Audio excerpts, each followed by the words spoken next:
Let's welcome in our contributors tonight. Tara Mullally, CV Strategies, and entertainment publicist Anthony Turk.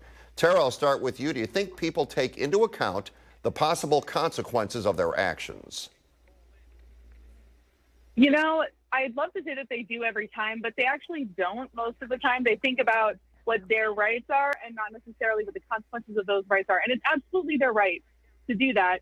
It's just also everyone else's right to react. I mean, we go back to the Boston Tea Party if you want to talk about cancel culture and all of those kinds of things. They canceled Britain. So basically, if we look at people acting and reacting to things that they don't appreciate and enjoy, this is since the dawn of our country. Anthony, do people take into account the possible consequences of their actions?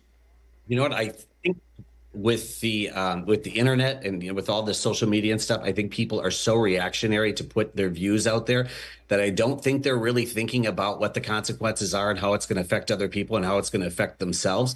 And I think people really need to stop and take a deep breath and really think about what they're saying and what they're doing and how they're putting it out there. People agree, people disagree. If you're running a business, either by intention or accident, Anthony, is it wise to make a political statement?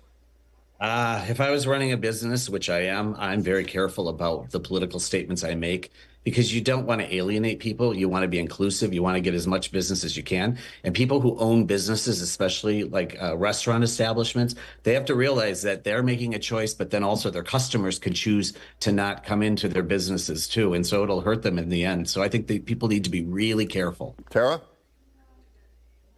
I actually work within the government most of the time. So I really can't make a political statement of any kind. There's definitely, and I try to stay out of it both personally and professionally, because what we do personally comes back to us professionally. There's no way that we can separate those two things.